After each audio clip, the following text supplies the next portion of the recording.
Ashama kam jirtu nageenya keessan badhaadha uummata qashtii hordoftoota siifan Orotuubii mana faaya Oromootiin jira irra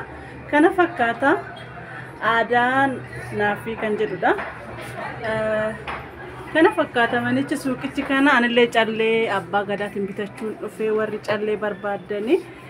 baay'ee bareeda dhugaa dubbachuuf magaalaa Adaamaa keessa gamoo meeqatte baatu Taawori gubbaarra Franco kana fakkaata uummata qashtii warroon ajajachuu barbaadanii anillee callee bitachuuf dhufee kana fakkaata callichanii filadhe warroon ajajachuu barbaadan magaalaa Adaamaa lakkoofsa bilbilaa isiniin kaa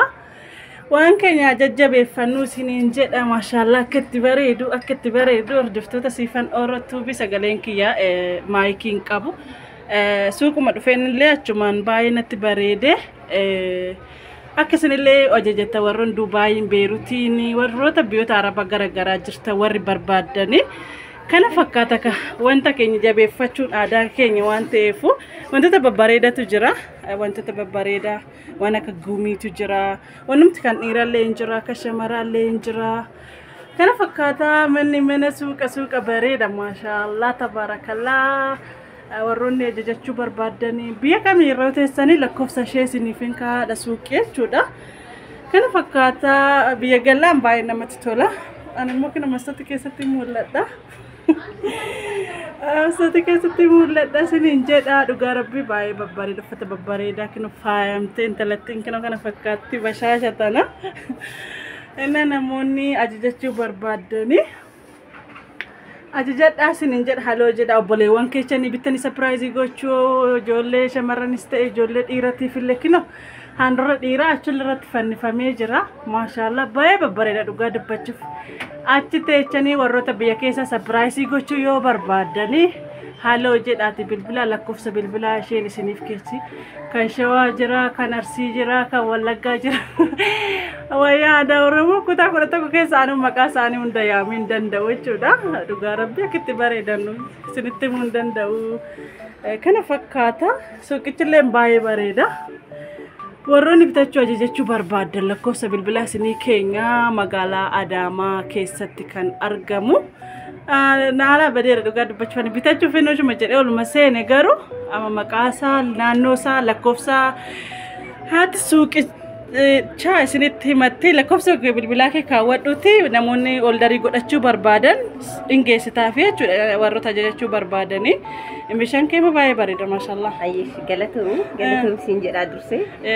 lakkoofsi bilbilaa gamoon irra jiru naannoo Franco magaalaa Adaamaa naannoo Franco gamoo baatu taawor jedhamu irra jira lakkoofsi suuqii kiyyaa 29B jedha demi sagal B jedha demi sagal B dha manni uffata aadaa naafiti naafi jedha manni uffata aadicha naafi jedhama